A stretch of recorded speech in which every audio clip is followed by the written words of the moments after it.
दर्शक बंधु नमस्कार। आज एक नया वीडियो आपको स्वागत जनाऊँ आमर ये यूट्यूब चैनल ज्योतिष चक्र। तो आज आम किसी डिफरेंट टॉपिक रे कथा हवा जोटा कि घर को पेचा आसवा द्वारा कौन हुए मु किसी 7 गोटी संकेत विषय आपको जनइबी। आप मन रखी था भगवान सृष्टि में प्रत्येक जीवजंतु वृक्षलता मानकर एक खास विशेषता रही। आम आखपाखर जीवजंतु आमको कौन ना कौन संकेत दे था। किसी पशुपक्षी आमको शुभ संकेत दे था आउ किसी पशुपक्षी आमको अशुभ संकेत दे था।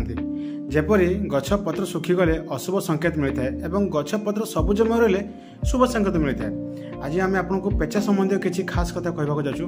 आसतु जानिबा वीडियो को संपूर्ण भाव में लास्ट पर्यंत देखु। पेचा को किसी लोग शुभ मानी था तो आउ किसी लोग अशुभ मानी था। शास्त्र में पेचा को अधिक महत्व दि जाए। पेचा देवी लक्ष्मी बाहन अटे।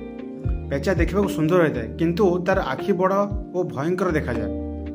पौराणिक मान्यता अनुसार देवी लक्ष्मी रात्रि समय पृथ्वी पृष्ठ को आसुवा बेले प्रथम पेचा को देखी एवं ताकू निज बाहन करते। तेणु कहुए कि दीपावली दिन पेचा देखिले शुभ होता है।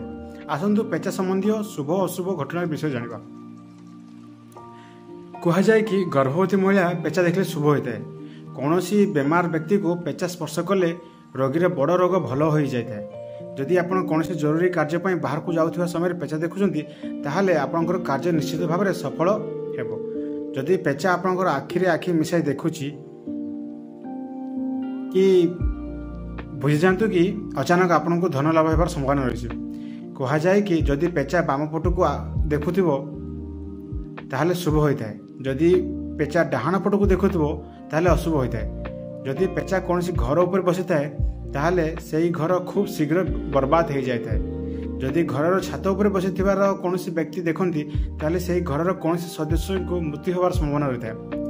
पेचार नख पर आदि तंत्र साधन प्रयोग कर जाए। आशा करुँगी ये छोटिया भिडियो आपको बहुत हेल्पफुल लगी। प्लीज आप जय लक्ष्मी देवी कमेंट्स बॉक्स लिखुँ। आउ वीडियो को शेयर करूँ, लाइक्स भी करूँ, कमेंट भी दिंतु, मतामत जनातु।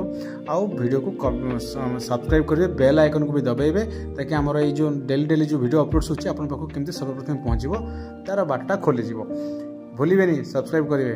पुणी देखा नुआ वीडियो। नमस्कार।